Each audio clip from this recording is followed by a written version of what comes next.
Yeah. So, good evening, everyone. Good evening, sir. Thank you. Thank you so much. So, okay. Let me just continue the session. Good evening, ma'am. Good evening, sir. Good evening, everyone. Okay. So, I think yesterday we hardly got time to interact with each other. What my thought process was working till yesterday that let me just complete whatever I am supposed to, and today all the points, all the heads which I have discussed, I would like to show you with the help of one empirical research paper. Because most of the time, what happened, we know what to write, but we don't know how to write. So, when we will see whatever headings we have discussed yesterday, and we will see that how to form it when we are writing the empirical research paper, I think through that way it will be much more comprehensive and understandable as well. So I hope that whenever in between, what my objective today is that once I will be talking about various things how to write with the help of this research paper, I will also be taking initiative to talk to you all so that we will have a two-way communication. So let me just go through, make you through with what we have done yesterday so that we will be able to relate it with the paper discussion which I am supposed to do today. Let me just share the screen.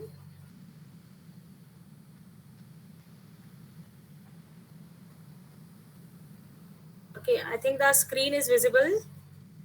Is it visible to everyone now? Yes, ma'am, visible. Okay, Yes, ma'am. okay. Thank you so much. So yesterday my main objective was to discuss about that what are the various heads which has to be there when we are writing the empirical research paper. So what we have seen, I have discussed about introduction, research questions, theories, variable relationship hypothesis, model formulation and research objectives.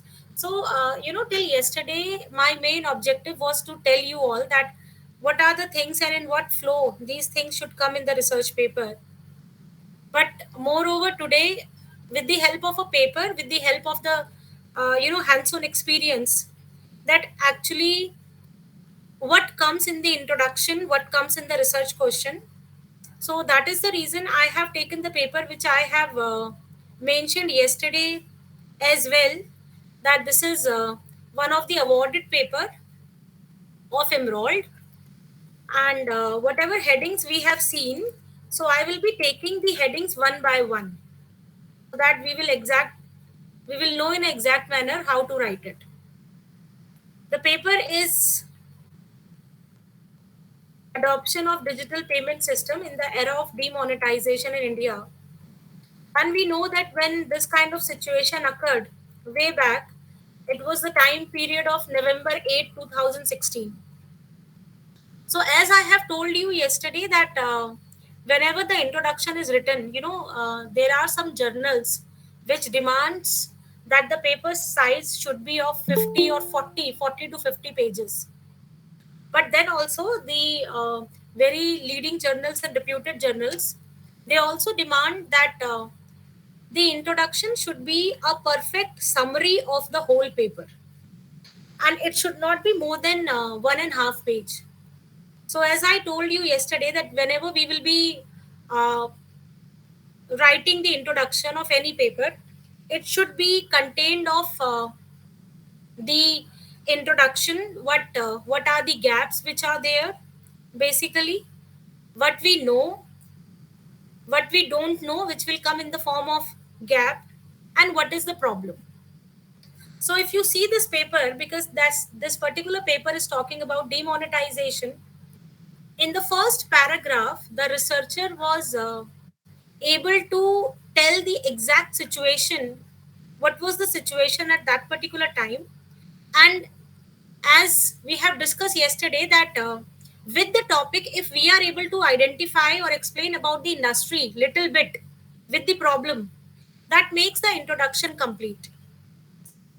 So in this paper the researcher has mentioned that when this demonetization took place, and then tried to relate it with the industry, with the financial industry, because when the demonetization took place, the people who were doing the cash transactions and those who were having the cash at their home, they were considering themselves into one of the biggest danger zone, because there was a very less chances that they can go to the bank and get the their cash deposited into the bank. So at that particular time, the cash based transactions was main of the one of the main criteria in Indian economy. So उस वक्त अगर आप देखें तो Indian economy में cash based transactions ही थी, because till that particular time, the digital payments were hardly there, and even if the digital payments were there, people were hesitating. People were not able to have the reliability, or they were not feeling comfortable to do the digital transactions. So the researcher was able to write down about the demonetization plus about the Indian economy little bit, and then at the same time the author was able to give mention the solutions, because at that time when the demonetization was there, the most important solution at that particular time was that how to absorb the cash. And there was immediately there was alternative modes of digital payments emerged. So at that particular time, the methods which were there, the customers, those who are supposed to involve themselves into the digital payment system, they were quietly hesitating that whether this kind of system will be reliable or not. And on that particular basis only, this researcher was able to identify the gap. So initially, the researcher explained all the types of digital payment system. If you could see here, there was IMPS, NEFT, RTGS, PPI, UPI, Beam app, credit card, debit card. These all facilities were there. But at the same time, the researcher was able to understand that the customers were not feeling very comfortable. They were not having the thought process of adopting the digital payment system, because at that time it was at a very nascent stage. As the researcher has mentioned here, that the researcher deals with this gap by investigating the adoption of digital payment system which were at its nascent stage during the era of demonetization.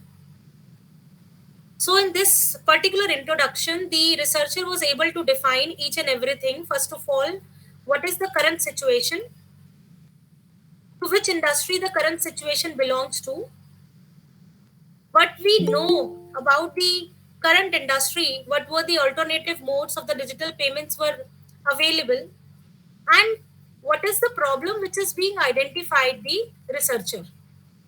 And on this problemization, once the gap is identified, the researcher was able to identify the research question, because when we have talked about the introduction, once we are finishing the introduction, the next thing which comes on the behalf of the introduction or after spotting the gap is the research question. So the research question was that what is the prevalent situation in India regarding the adoption of digital payment system during the period of demonetization, and what are the implications for the future of digital payment system. तो अगर आप देखें तो researcher ने बहुत beautifully इस चीज को आइडेंटिफाई किया और इसको एक रिसर्च क्वेश्चन में कन्वर्ट कर दिया कि इंडिया में because customers were not feeling comfortable in doing the digital payments, and what will be their review into the adoption of digital payment system, and because it was the era of, it was the time period of demonetization, तो अगर लोग इस system के साथ पहली हो भी जाते हैं, if they feel comfortable, what will be the implication for the future of digital payment system, whether the people ready to accept this kind of digital payment system or not. So जो भी चीजें हमने कल explain की, I think we are able to understand with the help of this, and in this way if we are going to write it, but we have to keep certain things in a mind that introduction हमारा डेढ़ hardly 2 pages, इससे ज्यादा हमारा introduction ना जाए, और हम उस फॉर्मेटिंग को कुछ इस तरीके से ही रखें कि इंट्रोडक्शन हो, वो पर्टिकुलर प्रॉब्लम किस इंडस्ट्री से बिलोंग कर रही है और प्रॉब्लम है क्या, और जब हम प्रॉब्लम की बात करें तो कुछ चीजें हमारे दिमाग में बहुत क्लियर हो कि हम क्या जानते हैं और क्या नहीं जानते हैं। जो चीजें हम नहीं जानते हैं उनको एज अ अजम्पशन अगर हम एग्जिस्टिंग लिटरेचर से वेरीफाई कर लें तो वही हमारे गैप को स्पॉट करती है और वही हमारा रिसर्च क्वेश्चन फ्रेम करती है। Now, next thing which I said yesterday was once the research question is identified, try to find out the theories. And there are certain theories which were very prominently working into the technological adoption. And the one theory which is very famous, UTAUT, and UTAT is the one theory which has been revised. And this is UTAT 2. We were having UTAT 1 also. There were some determinants in that particular theory. And with the time changes, many researchers have come and created some kind of determinants. The scale has been increased. And then the theory is being changed from UTAUT to UTAUT 2 model. So the researcher was able to find out the relevance of the theories, specifically dealing in the adoption of digital payment. सो अब जो researcher का main area था, जो मैंने आपसे कल भी कहा था कि जब रिसर्च क्वेश्चन आइडेंटिफाई हो जाए तो उसके बाद आप देखिए कि आपके सब्जेक्ट से रिलेटेड, आपके एरिया से रिलेटेड कितनी थ्योरीज अवेलेबल है। Researcher was able to identify many theories like there was one theory which was called UTAU 2. Apart that, there were some other models in the field of technology also. Uh, Sir, there is one message. Divya Sampath ma'am, she's waiting in the row, I think in the queue. Has she joined?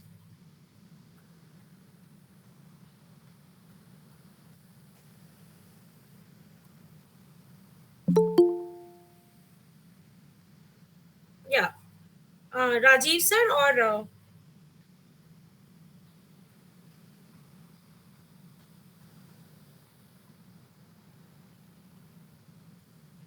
sir, is that Divya ma'am has joined? No, ma'am. So she is messaging in the group. Just wait a minute. Let me just make a call to sir because she is waiting and she could not join. Just wait a minute, everyone.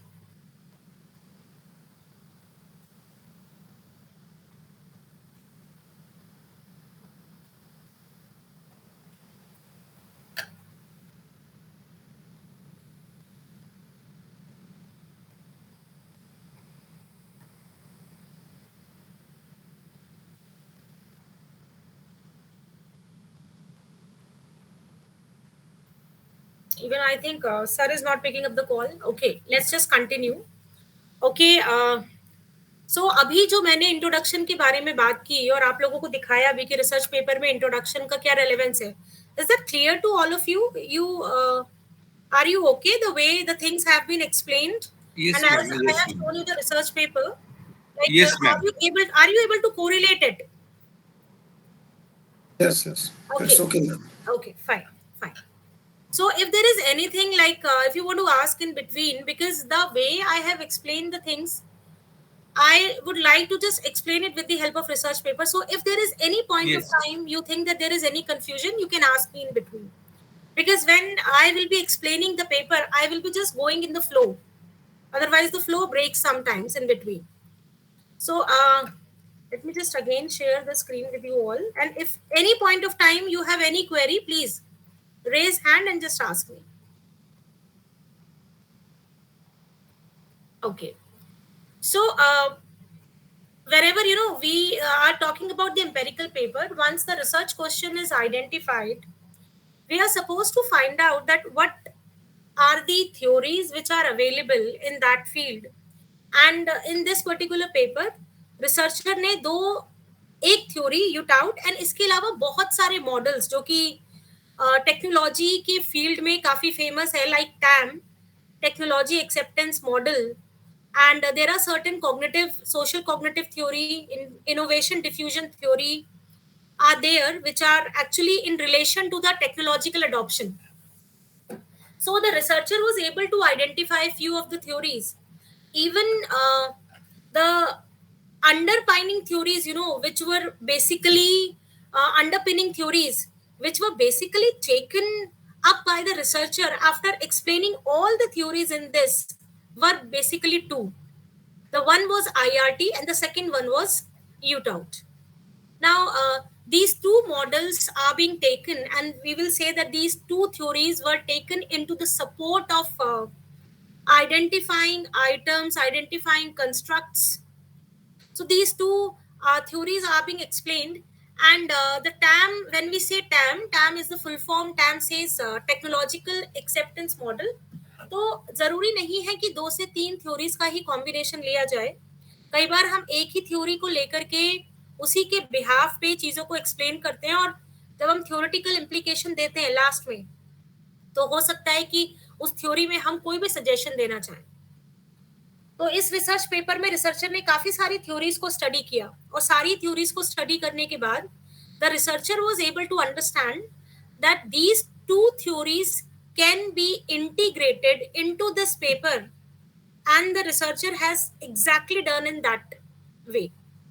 तो researcher ने जब पहली theory को उठाया, when the researcher was able to take up the first one, he was able to see, when we are talking about the UTOUT model, actually the UTOUT model were earlier having 4 constructs: performance expectancy, effort expectancy, social influence, and facilitating condition initially.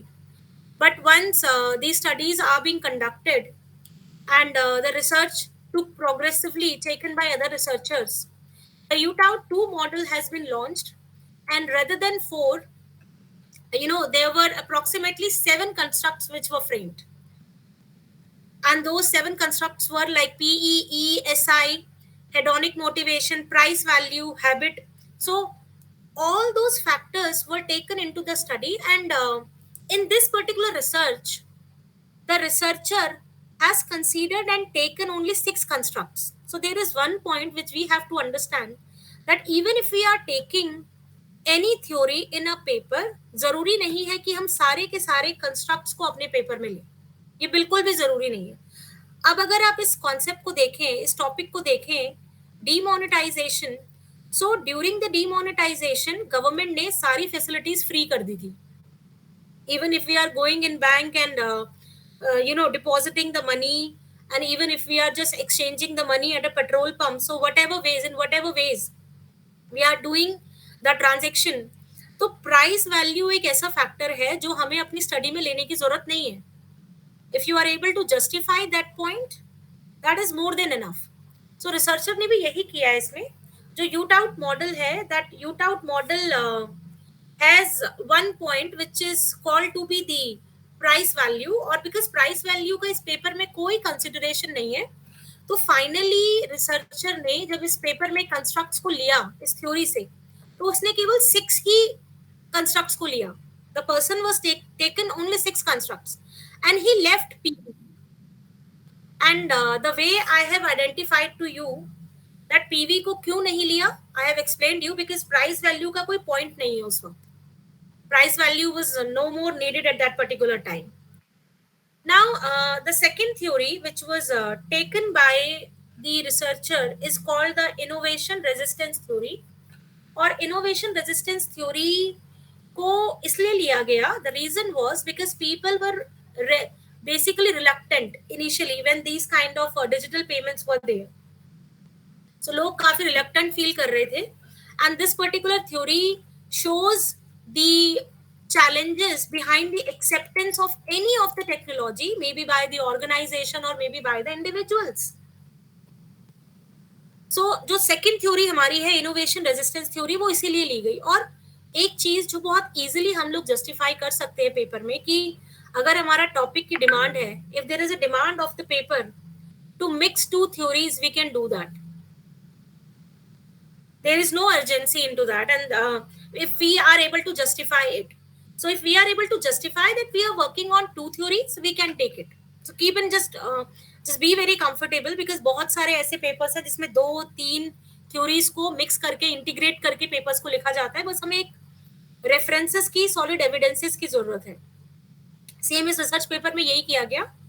और जब इस research paper में second theory को लिया गया तो उसके भी कुछ कंस्ट्रक्ट्स थे डेफिनेटली, और जो इस थ्योरी के कंस्ट्रक्ट्स थे उनके वो थे हमारे basically value barrier, usage barrier, IB and traditional barrier. But हाँ, एक एक्स्ट्रा इस स्टडी में एक ऐसा पॉइंट जो कि रिसर्चर ने एडिशनली एड ऑन किया, रिसर्चर ने लिया, which was the behaviour intention.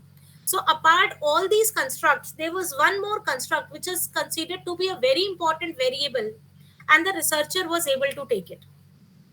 So what we have done till now, we were able to frame the introduction by saying that introduction consists of some introductory part, the introduction definitely about the topic, the industry to which we belong, and the industry from which the topic belongs, and the gap, the spotting gap, the problem. Once all of these things were there, we were able to write down the research question, and once the research question is identified, we have started finding out that what are the different theories which support, which can uh, be work as a grounding, we can say the grounding, or we can say the background theory which will be in a support of that particular research question. तो researcher ने वही किया, दो theories को लिया और उन theories में जो कंस्ट्रक्ट्स काम के थे उन कंस्ट्रक्ट्स को लेकर के अपनी स्टडी को आगे बढ़ाया.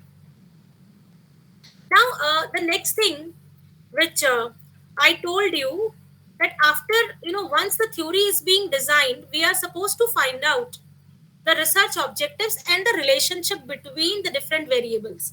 So in general, researchers करते क्या है, या in general there is one very common notion that once the research question is identified, on the basis of the research question we generally frame out the research objectives. So ऐसा नहीं है कि वो चीज गलत है या कोई जर्नल्स इस तरीके की एक्टिविटीज को एक्सेप्ट नहीं करते हैं, that could also be done. But if we are able to find out the theories and find out the constructs and variables in support of that one, in that case it becomes very helpful to frame the research objectives. So अगर आप इस paper को देखें, once all the constructs and variables are identified, it's very easy for us to frame the objective. And the objective of this research paper is to, because we were having three things, actual use of the digital payments, innovative resistance technology, and behavioral intention. तो researcher ने इन तीन main चीजों को लेकर के, दो तो हमने थ्योरी से लिया, but apart these two theories हमने एक और कंस्ट्रक्ट लिया which was called a behavioral intention, because it was one of the very important variable whenever you are studying the behavior of the consumer in respect of accepting the technology or anything. So इस theoretical model को link किया गया तीन चीजों को लेकर के, IRT, AU and BI, and all the justification have been given.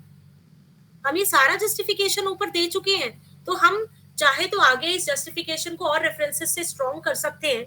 और अगर एक रिसर्चर को एक चीज और याद रखनी है कि बार बार हम उसको उस पॉइंट को हिट ना करें, लेकिन वो जो रिलेशनशिप हम दिखाना चाह रहे हैं वो बहुत कम भी ना हो. So there should be a balance between it, because if researcher is going to justify this thing, so many times, then sometimes the relevance of the paper goes in vain, and it should not be less than at least 4 to 5 times that you should be able to justify why this theory, why these constructs have been taken into this study. So the first objective is to develop a theoretical model, and the second was to empirically validate this theoretical framework. So whatever model is being taken, on the behalf of that, whatever data is being collected through the data collection and the tools, the statistical tools and measures, we are going to validate the theoretical framework of this. Now, our objective is framed, and in this research paper, now once the objective is framed, and we have already mentioned the theoretical background, that what theories we have taken, we are clearly mentioning that IRT and UTAU2 model we have adopted, we have taken for the measurement, for the measures, for the construct, for the items, and for checking the relationship among all those which frame the hypothesis. So it is clearly written here that integration of two theories are being there to study the adoption and resistance of innovation for the digital payment system. तो हमें एक बार तो इस चीज को फिर से verify करना होगा, फिर से वैलिडेट करना होगा कि हम उन दो थ्योरीज को क्यों ले रहे हैं और वो कौन कौन से कंस्ट्रक्ट्स है जिनका रिलेशनशिप हम दिखाना चाहते हैं.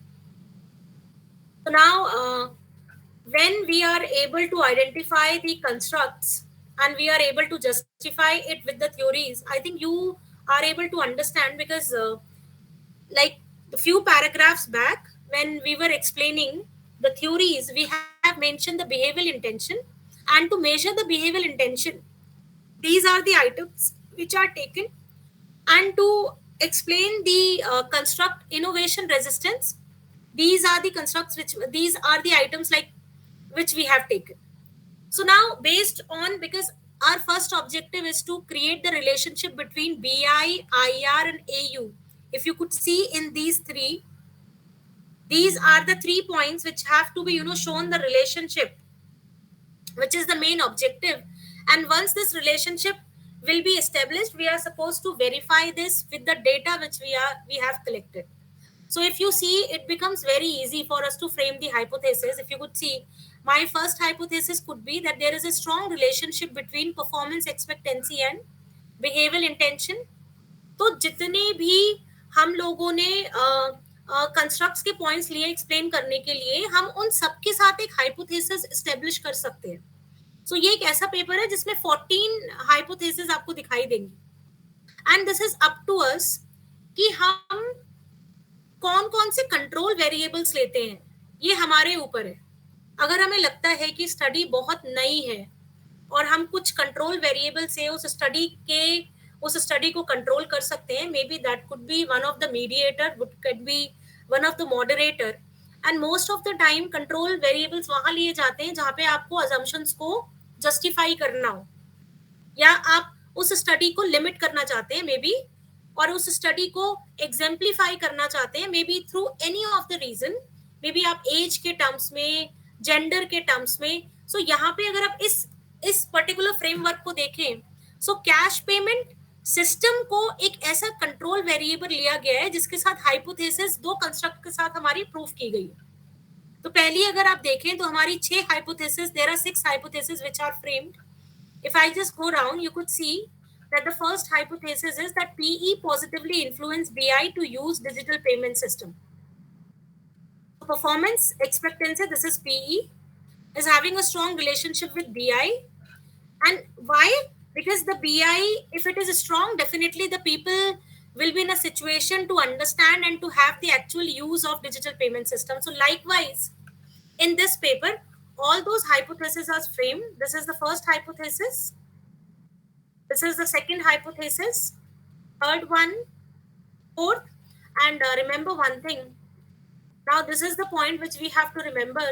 Whenever these relationships are being shown, we have to justify it at least with 3 to 5 references. मैं अगर आपको पहला वाला पैराग्राफ दिखाऊं, this is the first paragraph. And if you could see, this is talking about the PE positively influenced the BI to use digital payment. And in this, if you could see, there are approximately 4 to 5 relationships which are being shown. अगर मैं आपको references दिखाऊं तो 4 से 5 ऐसे references हैं जो इस strong relationship को show करते हैं. यहाँ पे अगर आप एक या दो या फिर आप बहुत पुराना डेटा अगर लेंगे तो रिव्यू आता है कि आप करंट डेटा के साथ, करंट रेफरेंसेस के साथ इन रिलेशनशिप्स को शो करिए. So likewise, all the hypotheses are framed, if you could see, and in each of the hypotheses, we were able to show the relationship. We were able to show the references and citations. Now, research methodology. Research methodology, again, it is a very important point. And most of the papers, maybe we are saying that it is a small paragraph, but 15 to 20% weightage होती है. और RM एक ऐसा part होता है जो हम change नहीं कर सकते. अभी मैंने अकेडमिया मैनेजमेंट जर्नल के अकॉर्डिंगली कुछ चीजें ली हैं जो मैं आपसे एक्सप्लेन करूंगी, और उसमें भी मैं यही बताऊंगी आपको कि रिसर्च मेथोडोलॉजी, इंट्रोडक्शन एक ऐसा पार्ट है जो आप पेपर को लिखते साथ भी चेंज कर सकते हैं. When you are writing the paper, in between the paper, during the introduction part, you can rewrite your introductory part. Even you can add on, you can remove the relationship references, whatever hypothesis you have framed. But RM एक ऐसा part है जो आपने एक बार fix कर दिया तो वो पार्ट आपका टिल वो चेंज ही नहीं होगा. There is no point that you can change the RM part. So this particular paper is showing the measure that these two theories are taken. I had yesterday also talked about that what are the different measures which you are taking into your study. तो इस study को अगर आप देखें तो बहुत clearly researcher ने लिखा है कि the measures are taken from the two theories, और इन्हीं दो थ्योरी से हमने कंस्ट्रक्ट्स और फिर हमने उन कंस्ट्रक्ट्स को अडेप्ट किया है. मे बी डिफरेंट रेफरेंसेस से हमने स्केल अडेप्शन किया है, बट कंस्ट्रक्ट्स हमने बेसिकली इन्हीं दो थ्योरीज से लिए. और रिसर्च इंस्ट्रूमेंट डिजाइन बताया गया है कौन कौन सी आपने बैक में जाकर के कि कौन कौन सी स्टडीज ली हैं जिनसे कि आपने स्केल की रिलायबिलिटी और कंस्ट्रक्ट्स को लिया है. कौन कौन से कंस्ट्रक्ट्स लिए हैं, कौन कौन से स्केल लिए हैं. जो स्केल आपने लिए हैं उनका रिलायबिलिटी फैक्टर ऑलरेडी मेंशन था, क्योंकि इस पेपर में हमने कोई भी स्केल डेवलप नहीं किया है. इन जनरल अगर आप कोई भी स्केल डेवलप करते हैं वो एक ही पेपर होता है जिसमें स्केल डेवलप करने में भी लगभग अप्रोक्सीमेटली 2 to 3 years लग जाते हैं किसी भी एक स्केल को डेवलप करने में. So what was the reliability of the scale? What was the validity of the construct? So convergent validity और construct validity, ये सारे points हम पास में जहां से भी हम स्केल अडेप्ट कर रहे हैं तो हम वहां से ये चीजें देख करके अपने पेपर में उन स्केल अडेप्शन के बिहाफ पे उन आइटम्स को और उन कंस्ट्रक्ट्स को ऐड कर सकते हैं, which we have already done, like the researcher has already done in this paper. Now the third part which comes in the research methodology, और ये एक आरएम एक ऐसा पार्ट है, since we are in graduation, there was one paper which is approximately become one of the compulsory paper, and these are few things which are there all the time. Like I've told you yesterday also, कि there are some thumb rules which we can follow in sampling and data collection. तो इस paper में PLS path modeling technique को use किया गया है, and there are certain thumb rules which are being followed up, where the thumb rule which has been taken by the researcher, that 10 times the number of items. तो जितने number of items थे उनका 10 times करके the researcher was able to identify the sample size. तो sample size के लिए चाहे तो हम थंब रूल फॉलो कर लें, चाहे हम फॉर्मूला लगा लें, और चाहे हम डिफरेंट सॉफ्टवेयर है, एप्स है जिनको यूज करके हम सैंपल साइज को निकाल सकते हैं. Primary data collection was done using a structured questionnaire.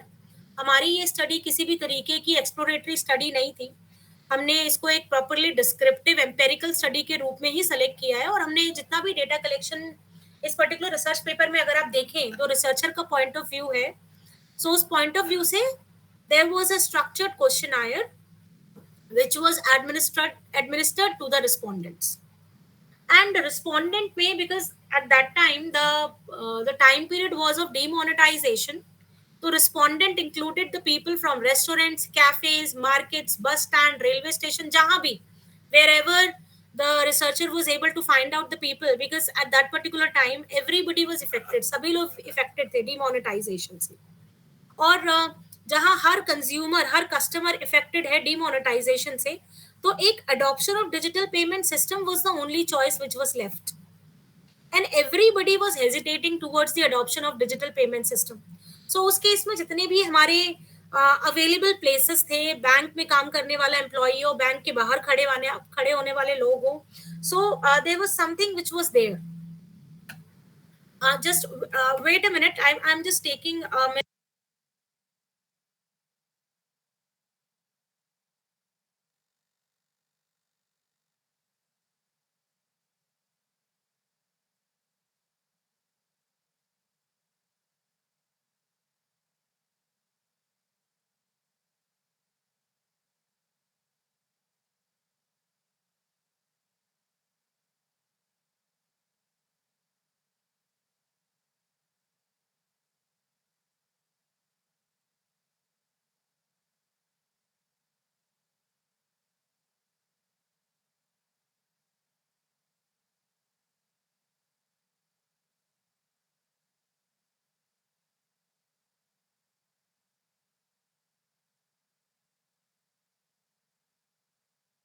So I was just talking about the sampling and data collection.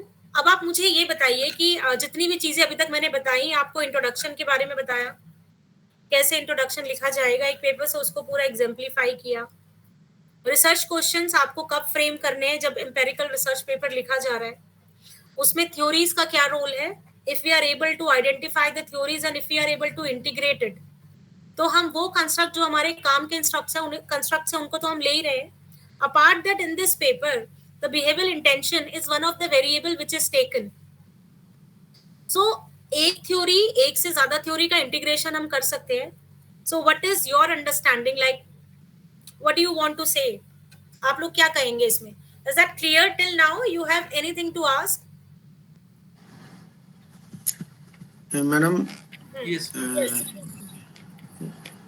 you told in a very nice way, but there is one doubt in my mind Yes, sir. Yes. that how many research questions should be in a paper? Is only one research question is sufficient, or there should be 2 or 3 questions? Sir, there are the research paper, इसका कोई ऐसा thumb rule नहीं है. बहुत सारे researchers होते हैं जो कि हम, देखिए, कोशिश हमारी यही होनी चाहिए कि जैसे हम किसी भी ऑर्गेनाइजेशन का विजन और मिशन देखते हैं, फॉर एन एग्जांपल, तो हमारा एक सिंगल स्टेटमेंट होता है.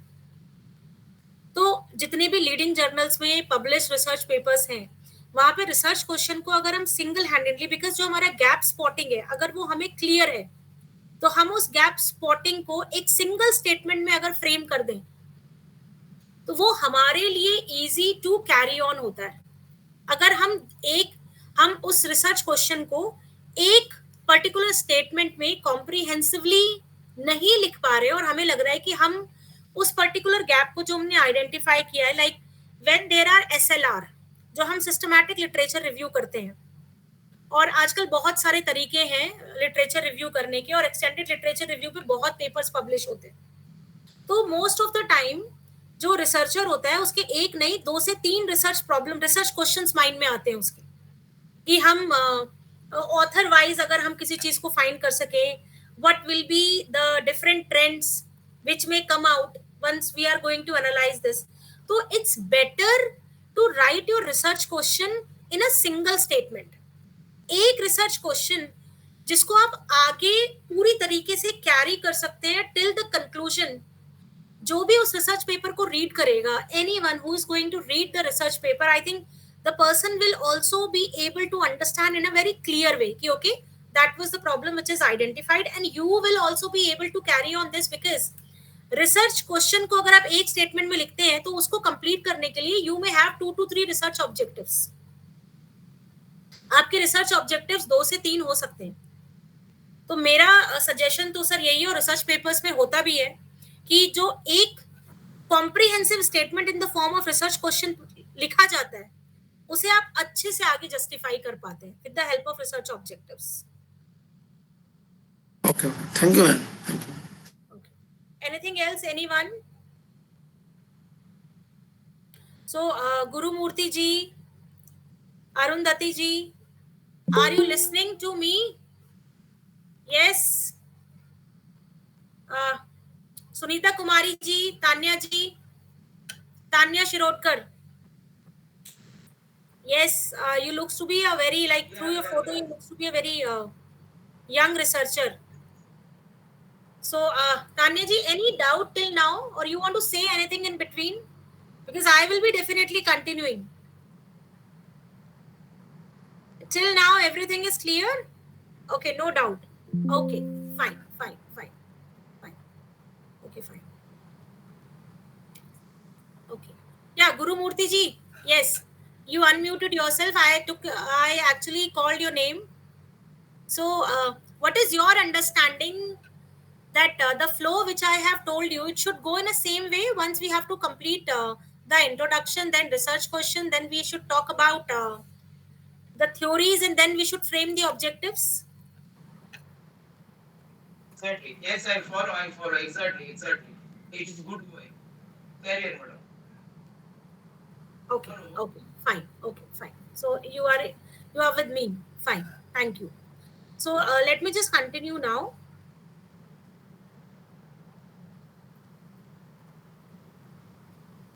So, research methodology, as I said to you, that research methodology is one thing which cannot be changed, which you can't change.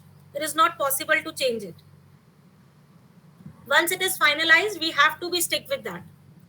So इस रिसर्च पेपर में अगर आप देखें तो रिसर्चर ने पूरी अच्छी तरीके से सारी चीजों को डिफाइन किया है कि 10 times to the number of 10 times to the number of items होना चाहिए, and who are the people to whom the questions can be asked, it is already clear. Now there is one thing which is very important.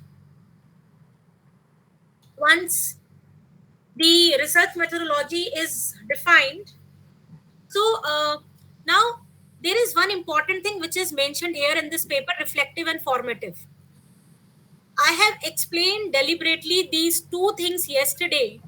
Can anybody tell me now why this particular thing is being taken at a reflective mode? Why not on a formative scale? Anyone?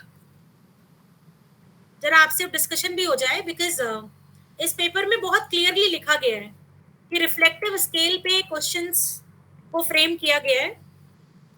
जितने भी constructs हैं उन सारे constructs को major करने के जितने भी आइटम्स हैं, these all were taken on a reflective mode. क्यों लिया गया और क्यों लेते हैं हम रिफ्लेक्टिव मोड पे, क्या लगता है आपको? Anyone? Yes, ma'am. Because the items are clear, and items make construct, and it has been proved by previous researchers. That's why reflective scale is taken. Okay. Any other point of view in this? Any other point of view? Anyone?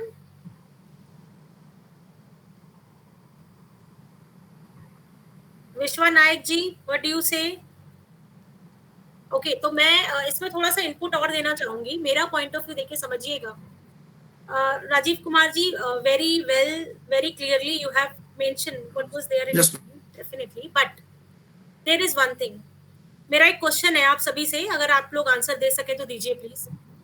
Suppose when the questionnaire is framed, suppose the questionnaire is given to any of the respondent, and the respondent at that particular time was very busy, and without even understanding the question, because we try to find out these kind of problems during the pilot survey. तो मैंने एक questionnaire दिया और उस customer ने पहले point में टिक कर दिया 1 scale, because it was on the Likert scale, so he ticked on 1. second में he ticked on 3. third में he ticked on 5 like this. What does it show? Anyone? अगर किसी ने उस कंस्ट्रक्ट का आंसर देने के लिए कोई 1 पे क्लिक किया, जबकि अगर वो पहले क्वेश्चन में 1 पे क्लिक करता है नॉट लाइकिंग, तो उसके और जितने आंसर्स हैं वो भी नॉट लाइकिंग होने चाहिए. वो फिर वेरी मच लाइकिंग पे जाएगा ही नहीं, 5 के स्केल पे जाएगा ही नहीं. इसका एक बहुत क्लियर इंटरप्रिटेशन है कि उसने सिर्फ एक तुक्केबाजी की है. He was not able to understand the question. Maybe the question is not clear, or the respondent was not able to understand the kind of question which is asked to him. तो हम reflective scale को sir, जहां तक मेरी understanding है और जितने सालों से मैंने जितने रिसर्च पेपर्स को देखा है, मेरी अंडरस्टैंडिंग ये है कि रिफ्लेक्टिव स्केल पे हम तब बनाते हैं जब हम इस चीज को श्योर करना चाहते हैं कि हम एक इंसान से एक ही चीज को कई तरीके से पूछ रहे हैं. तो हम ये श्योर कर लेते हैं कि ओके, जो भी हमें रिजल्ट्स मिल रहे हैं वो रिजल्ट्स हमें काफी हद तक सही मिल रहे हैं, दोज आर करेक्ट. तो हमारे आगे जाकर के जो स्क्यूनेस के इश्यूज आते हैं वो नहीं आते हैं. अदरवाइज क्या होता है, when you know blindly we are just taking the answers, तो हमें हमारा डेटा जो आता है वो बहुत वेरी करेगा, ड्रास्टिकली चेंज हो जाएगा, स्क्यूड हो जाएगा. तो इसीलिए हम एक ही तरीके के क्वेश्चन को कई तरीकों से, एक ही क्वेश्चन को कई तरीकों से रिस्पोंडेंट से पूछते हैं, ये श्योर करने के लिए कि जो भी हम पूछ रहे हैं, the respondent is able to give me the answer, and the respondent is actually giving the answer in the same direction. Rajiv Kumar ji, what's your say? Yes ma'am, you are right, and I want to add one more thing, ma'am. Yes sir. That the anchor point should be more than 5 in order to give variance in the questionnaire. ना राजीव कुमार जी, यहाँ पे हाँ जी. We must not use 5-point Likert scale. We must use 7-point or 9-point Likert scale. So that there should be proper variance in the data. Definitely. But अभी मैं आपको, session खत्म हो जाए, मैं आपको एक दो पेपर्स और शेयर करूंगी जिसमें ये बहुत क्लियरली लिखा गया है कि whenever we just want to take the data from the consumers, you know when, like for an example, if they are not literate enough and they are lacking in literacy, और जब हम किसी consumer की कोई ऐसे point पे research कर रहे हैं जिसमें हमें बहुत डेप्थ में नॉलेज चाहिए and the topic is very sensitive, उस सिचुएशन में हम 7 to 9 स्केल पे जाएं, और अगर टॉपिक हमारा बहुत ज्यादा सेंसिटिव नहीं है, हम उसको 1 to 5 में ही केटर करके खत्म कर सकते हैं। तो वहां पे जैसे जो मैं एक पेपर की बात आपसे कल भी कर रही थी, सेल्फ हेल्प ग्रुप, जहाँ पे हमने ज्यादातर उन औरतों से इंटरव्यू किया है, उस रिसर्च पेपर में इंटरव्यू दिखाया गया बहुत सारी औरतों के साथ, वो सारी most of them were illiterate. तो कोई भी एक स्टेटमेंट जो एक पर्टिकुलर रिस्पोंडेंट से कहा गया, उसका एक सेकंड इंटरप्रिटेशन भी था, और उस इंटरप्रिटेशन को जस्टिफाई करने के लिए 5 लीकट स्केल कई बार कम पड़ जाता है, जो आपने कहा बहुत सही। लेकिन जहाँ पे हम बहुत डीपर अंडरस्टैंडिंग, जहाँ पे हमारे कुछ लूप होल्स हो, हमारी पॉपुलेशन लिटरेट नहीं है, शिक्षित नहीं है, वो चीजों को और इलेबोरेट करके बताना चाहती है, वहां पे हम उस स्केल को थोड़ा सा एक्सपैंड कर सकते हैं। और डिपेंड भी करता है सर कि जो भी कंस्ट्रक्ट हम ले रहे हैं, पास्ट में जो रिसर्च हुई है उन्होंने उन पेपर्स को कौन से स्केल पे वेरीफाई किया है। तो हम अगर हम इवन स्केल को 5 से 9 पे भी लेके जा रहे हैं, तो हमें उसको डिफेंड करना होगा कि पास्ट में रिसर्चर ने इस कंस्ट्रक्ट को बेसिकली 5 लीकट स्केल पे लिया है, बट मैं इसको 7 पे लेना चाहता हूँ। क्यों? क्योंकि जब हम स्केल अडेप्ट कर रहे हैं तो हमें कहीं ना कहीं ये सारी कंडीशंस को भी अपने माइंड में रखना पड़ेगा कि जो पास में लिया गया है, जो लिटरेचर में लिया गया है, ठीक है, लिकट स्केल हम वही लें। बट यस, जितना ज्यादा से ज्यादा एक्सपेंडेड पॉइंट ऑफ व्यू से हम वेरिएंस को कम करना चाहते हैं, वहां पे हम थोड़ा अपने स्केल को 5 से लेकर के 7 to 9 पॉइंट पे लेके जाते हैं। आज के टाइम पे बहुत सारे रिसर्चर्स ऐसे हैं जो 7 पॉइंट स्केल पे स्टडी कर रहे हैं, 9 पॉइंट स्केल पे फिर भी अभी स्टडीज हमें कम मिलेंगी। But yes, in the field of measuring consumer behavior, most of the time the Likert scale is taken by the candidates on a scale of 7. Now let me just continue, मैं इसको continue करती हूँ अभी फिलहाल। तो ठीक है, आप लोगों ने सही बताया, रिफ्लेक्टिव है, और इस पेपर में डेलिबरेटली रिफ्लेक्टिव लिया गया है। अगर आप देखें, मैं एक क्वेश्चन आपसे डिस्कस करती हूँ। अगर आप सबसे पहला देखें, the construct was PE, and इस कंस्ट्रक्ट में अगर आप देखें, I find time to use digital payment systems. Digital payment systems optimize the financial transaction when, suppose the respondent पहले का जो आंसर दे रहा है वो 1 पे दे रहा है कि मैं नहीं यूज करता, less likely use, और दूसरे में वो देता है कि मैं डिजिटल पेमेंट सिस्टम्स को ऑप्टिमाइज करता हूँ फॉर द फाइनेंशियल ट्रांजेक्शन, और वो मेरी हेल्प करता है। तो यहीं पे वो क्लैश आ जाएगा, यहीं पे आपको समझ में आ जाएगा कि there is something which is wrong, either the respondent is not able to understand the question, और या फिर उसने जल्दी में ये क्वेश्चनर भरा है। तो हम रिफ्लेक्टिव मोड पे जब भी क्वेश्चन लेते हैं, तो एक हमारा आइडिया और मोटिवेशन ये भी होता है कहीं ना कहीं माइंड में कि हम बेसिकली ये देखें कि जो रिस्पोंडेंट आंसर दे रहा है वो एक सिमिलर वे में दे रहा है, क्या वो अंडरस्टैंड कर पा रहा है उस पैटर्न को, या पैटर्न की अंडरस्टैंडिंग ही नहीं है उसको, क्योंकि फॉर्मेटिव में ये चीजें बिल्कुल डिफरेंट हो जाती हैं। So all the questions were taken here on a reflective mode, as you could see, and the scale which they have adapted in this particular paper, they have given the reference also. The researcher ने जहाँ से भी items को adopt किया है, जहाँ से भी स्केल अडेप्टेशन किया है, सारे के सारे कंस्ट्रक्ट्स का स्केल अडेप्टेशन जहाँ से भी हुआ है उसका सारा रेफरेंस दिया हुआ है। और एक चीज और मैं यहाँ पे कहूंगी कि जरूरी नहीं है कि आप एक ही रेफरेंस से, एक ही पेपर से स्केल को अडेप्ट करें। आप आइटम्स 2 किसी एक पेपर से ले सकते हैं, किसी एक स्केल से ले सकते हैं जहाँ से भी आप स्केल अडेप्टेशन कर रहे हैं, और आप कोई 2 आइटम किसी और पेपर से भी अडेप्ट कर सकते हैं। तो यहाँ पे जो आपके रेफरेंसेस होंगे वो 2 भी हो सकते हैं, 3 भी हो सकते हैं, 4 भी हो सकते हैं। और इस पे भी अगर आप चाहें तो I will share the paper with you. There is one very famous paper with I think more than 5000 citations, और बहुत मेजरली जितने भी लीडिंग जर्नल्स हैं, जब इस तरीके से हम मल्टीपल पेपर से स्केल को अडेप्ट करते हैं, तो ये वो कुछ पेपर्स हैं जिनको हम लेते हैं। Now reflective again, all the construct you could see in this particular paper. Then after once the research methodology scale adaptation is done, the researcher was able to exemplify what is the statistical tool which is used. So when the questions are made up on reflective mode, it's good. And there is one more thing, PLS जो है, smart PLS same से हम PLS से जब भी same की बात कर रहे हैं, एक और हमें एडवांटेज मिलता है कि सैंपल साइज का कोई बहुत ज्यादा टेंशन नहीं रहता है। हम एक छोटे सैंपल साइज के साथ भी पीएलएस सेम को परफॉर्म कर सकते हैं। ये इसकी एक खूबसूरती है जिसे आप कह लीजिए। तो पीएलएस सेम को से path modelling technique which has been used to represent the latent variables constructs in this work. तो रिसर्चर ने मेजरमेंट मॉडल, यानी कि आपने इसमें सीएफआई सेम दोनों को किया, तो मेजरमेंट मॉडल को लिया गया और मेजरमेंट मॉडल में इन्होंने कंपोजिट रिलायबिलिटी मॉडल की वैल्यू, एवी, एवीई एवरेज वेरिएंस एक्सट्रैक्शन, ये सब कुछ निकाला। और एक चीज और हमें याद रखनी है, जब भी हम एनालिसिस करें, the very first part which we have to come through, which we have to write down, is the demographic analysis. हमें एक डिस्क्रिप्टिव एनालिसिस, पूरा डेमोग्राफिक जो भी हमने क्वेश्चंस लिए हैं उसकी एक डिस्क्रिप्टिव एनालिसिस हमें दिखानी होगी, और ये कंपलसरी होता है। ज्यादातर लीडिंग जनरल में डेमोग्राफिक प्रोफाइल्स की प्रोफाइल को नेसेसरी माना जाता है। कई बार आपके रिव्यूज भी आएंगे इस चीज को लेकर के कि जितनी भी डेमोग्राफिक एनालिसिस है आप उसको पैराग्राफ में ना लेकर के उसका एक टेबल इंसर्ट करिए। आपके पेपर की लेंथ को बढ़ाता है, उसे और बाउंसी बनाता है, थोड़ा सा और उसको हेल्दी बनाता है, वेटेज देता है उस पेपर को वो।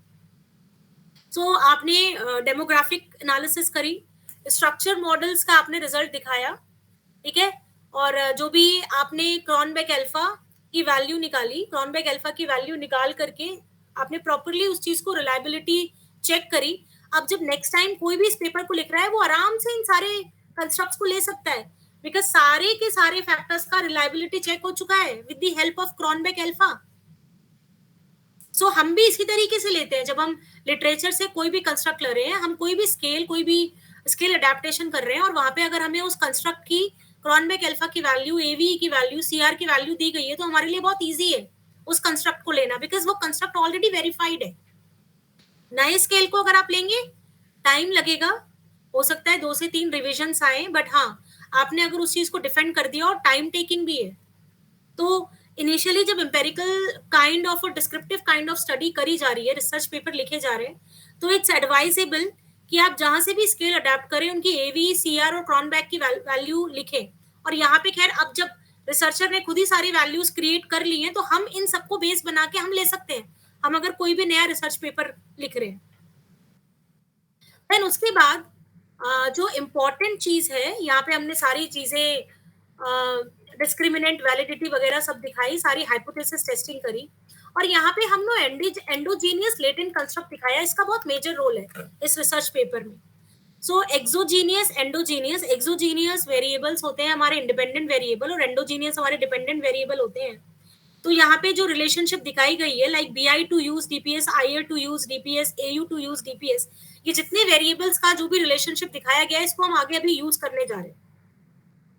तो अगर आप देखें रिजल्ट में, ये तो खैर हमने इसका एक स्ट्रक्चर मॉडल बना दिया है जिसमें हमने बीटा की वैल्यू क्लियरली लिख दी है, राइट। सो अगर आप पेपर में लिखते हैं तो डेफिनेटली ये एक ऑथेंटिसिटी शो करता है, और जरूरी नहीं है, बहुत सारे रिसर्च पेपर्स ऐसे भी होते हैं जिसमें इस तरीके के PLS सेम स्ट्रक्चर मॉडल की वैल्यू को नहीं भी दिखाएंगे, आप इन वैल्यूज में अगर बीटा की वैल्यू लिख भी दे रहे हैं, then also it is more than enough. सारी हाइपोथेसिस की वैल्यूज को एक्सप्लेन करते हुए, रिजेक्शन एक्सेप्टेंस को बताते हुए हमने पूरी एनालिसिस शो की। और उसके बाद जो मेन चीज आती है सर, वो है डिस्कशन। डिस्कशन में हमने वो सारे कंस्ट्रक्ट्स का नाम लिया जिनका पॉजिटिव इन्फ्लुएंस था BI पे, और बेसिकली जो भी हमारा actual use of digital payment था, हमने दिखाया कि ये सारे फैक्टर उनके साथ एक पॉजिटिव रिलेशनशिप रखते हैं। तो हमने डिस्कशन में बहुत क्लियरली इस चीज को लिखा, हमें इस चीज को घुमा फिरा के और दोबारा से सारी हाइपोथेसिस की वैल्यूज, क्योंकि most of the time the paper rejects कि आप डिस्कशन में हाइपोथेसिस की वैल्यूज को क्यों लिख रहे हैं, आप सिर्फ रिजल्ट्स ऑब्टेन लिखिए।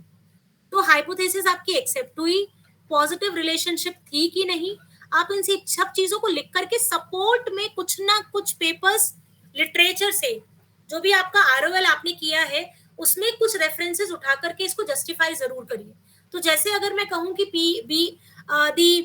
the performance factors has a positive relationship on the actual use of the digital payments, तो मुझे उसमें कुछ ना कुछ सपोर्ट ROL में मिलेगा, and which I am supposed to show it here. Discussion में मुझे वो दिखाना है।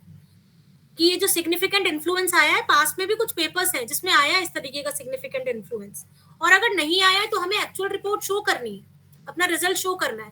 तो यहाँ पे रिसर्चर ने जो भी रिजल्ट्स आए, जहां पे भी उसके पास एक पास्ट आरओएल मतलब लिटरेचर रिव्यू में जहां भी उसको रेफरेंसेस मिले, वो सारे रेफरेंसेस यहाँ शो किए गए। डिस्कशन होने के बाद जो मेन दो इम्पोर्टेंट चीजें हैं, theoretical contribution and managerial implication. तो यहाँ पे इसको अगर आप पढ़ें, मैं अगर इसकी कुछ 2-3 लाइनें आपको पढ़ के दिखाऊं, जो सेकंड इंपॉर्टेंट चीज है, फर्स्ट पैराग्राफ में जो थर्ड लास्ट लाइन है, in this study the UTAUT 2 model explain 60.9% of BI to use digital payment. अब ये कहाँ से निकल करके आया? जो मैंने अभी आपको ऊपर एंडोजीनियस मॉडल का रिलेशनशिप दिखाया था, तो जब आप स्मार्ट पीएलएस रन करेंगे तो आपके पास बीटा की वैल्यू, आपके पास जो आर स्क्वायर इक्वेशन की वैल्यू निकल करके आएगी, वो आपको बताएगी कि बीआई का यूज, डीपीएस एक्चुअल यूज क्या था डिजिटल पेमेंट सिस्टम पे, डीपीएस। तो डिजिटल पेमेंट सिस्टम पे जो रिलेशनशिप दिखाई गई है, दैट इज 0.609, दैट मीन्स 60%, 0.44 यानी 44%, एंड 0.687 मीन 68.7%। तो अगर मैं अब नीचे आऊं, तो यहाँ पे नीचे अगर आप देखें तो they are just clearly showing this in the results in the theoretical contribution, कि ये मॉडल एक्सप्लेन करता है use of BI on the digital payment 60.9%, IR का डिजिटल पेमेंट सिस्टम पे 44% एंड एयू का 68.7%। तो इस थ्योरी का कंट्रीब्यूशन बहुत स्ट्रॉन्ग है। अभी खैर इस रिसर्चर ने इस सिस्टम में, इस पर्टिकुलर पेपर में कोई भी एक्सटेंशन और डिलीशन की बात नहीं करी है, बट एक चीज उसने वेरीफाई करने की कोशिश की है कि जितने भी कंस्ट्रक्ट्स उसने अपनी स्टडी में लिए हैं, उसमें से जो कंस्ट्रक्ट पॉजिटिवली रिलेट कर रहे हैं, ठीक है, उन सारे कंस्ट्रक्ट्स को उसने विद वैल्यू, यहाँ पे with the value of R square justify किया है, और बहुत अच्छे से एक्सप्लेन किया है कि ये मॉडल किस तरीके से सपोर्ट में है with the actual use of digital payment system. Next implication में हम ये बता सकते हैं, बिकॉज यहाँ पे जो इम्पोर्टेंट रोल है वो गवर्नमेंट ऑफ इंडिया का है, कि इस पेपर को पढ़ने के बाद इकोनॉमिस्ट और the employees who are working with the government, वो इस पेपर को पढ़ने के बाद जो भी कंस्ट्रक्ट इसमें यूज हुए हैं, how they can be like feeling good, और they can frame their policies, how they can be very confident कि ठीक है, this is the results which have been done on the basis of empirical studies. So if I try to take some step, I will be able to do that. Now if you see the implications, the result of this study have valuable implication for economist and policy maker, as demonetization is a rare phenomena which occurs in any economy. The result of this study provide valuable insight to economists to design a transaction matrix for smooth migration from cash based system to cashless digital payment system. तो confidence मिलेगा government of India को। Government of India में जैसे they will be promoting the digital India program, they will be feeling confident that yes, people will be using the digital platforms to do the transactions, and they will also understand the deterrence, the reluctancy of the people, in what area they are feeling comfortable, कौन से constructs के साथ उनका result positive गया, कौन से constructs के साथ दे वर नॉट कंफर्टेबल। तो अगर हम इन सारी चीजों को इस पेपर की हेल्प से दिखाएं, तो it is definitely going to help out the government of India to adopt the digital technologies, और कौन से वो डिटरेंट्स हैं जहां पे गवर्नमेंट को काम करने की जरूरत है in future. And if they are trying to make the भीम ऐप, यू नो, ग्लोबली नहीं बट यहाँ पैन इंडिया में अगर एक्सेप्टेबल कराना चाहते हैं, if they want that this particular app should be downloaded by the people, should be used it, तो कहाँ पे लोगों ने थोड़ा सा रिलेक्टेंट फील किया, और वो कौन से फैक्टर्स हैं जहां लोगों को बड़ा अच्छा लगा। तो ये सारी चीजें government of India, people working with government of India, economist, these all results can be workout. Now अब आपने एक चीज देखी होगी, जब हमने थ्योरेटिकल इम्प्लीकेशन की बात करी तो इस पेपर में सिर्फ थ्योरी के कंसेप्ट्स को जस्टिफाई किया गया, और जब हमने मैनेजरियल इम्प्लीकेशन, या फिर हमने यहाँ पे मैनेजर वर्ड नहीं यूज किया है, even if you are going to use the word managerial implication, तो economist, managers and government of India के एम्प्लॉयज को क्या बेनिफिट मिलेगा, this is the main implication of this particular paper. Now सबसे main important चीज, because एक बहुत important चीज है और बहुत इंपॉर्टेंट क्वेश्चन है जो रिसर्चर्स के माइंड में, हम लोगों के माइंड में आता है कि हम गैप स्पॉट करें कहाँ से, सबसे मेन चीज। तो अगर मैं आपको ये लास्ट वाला पैराग्राफ पढ़ के बताऊं तो आपको इस पेपर ने एक लीड जनरेट कर दी, एक गैप स्पॉटिंग कर दी है कि अगर कोई नेक्स्ट रिसर्चर इस एरिया में काम करना चाहे तो कर सकता है, और इस पेपर के बिहाफ पे वो जस्टिफाई कर सकता है कि इस पेपर में फ्यूचर रिसर्च डायरेक्शंस दी गई हैं. So other research constructs like government support, perceived value, trust and loyalty may be incorporated in further studies. तो यहीं से आपको एक गैप मिल गया, यहीं से आपको एक अपॉर्चुनिटी मिल गई. यानी अब आप एक नेक्स्ट पेपर जब लिखें तो कुछ ऐसी चीजें हैं जो इस पेपर में नहीं ली गई हैं, कुछ कंस्ट्रक्ट्स हैं जो इस पेपर में नहीं लिए गए हैं, like government support, perceived value, trust, loyalty, and these could be added on और incorporated in the further studies. तो जब भी हम किसी अच्छे स्कोपस के पेपर्स को, एमरोल्ड के पेपर्स को देखते हैं तो हम वहां पे कुछ वर्ड्स को सर्च कर सकते हैं, जैसे कि फ्यूचर स्टडी, लिमिटेशंस. और कई बार जब हम लास्ट 2 to 3 years के जब हमने एक प्री लिटरेचर रिव्यू कर लिया, हमें एक एरिया पता लग गया, हमें अपनी स्टडी इसमें करनी है, हमें एक ब्रॉड टॉपिक हमारे माइंड में आ गया कि हम स्टडी इसी में करेंगे, तो हम एटलीस्ट एक प्री लिटरेचर रिव्यू में जा करके 15 to 20 पेपर्स को देख करके ये तो आइडिया लगा ही सकते हैं कि कहाँ पे कौन से पेपर में कौन से रिसर्चर ने एक लूप होल हमें बताया है कि ये लूप होल आगे पेपर्स में कवर किया जा सकता है, या जब उसने स्टडी करी तो ये लिमिटेशंस थी, बट हो सकता है कि आज के टाइम में वो लिमिटेशंस खत्म हो गई.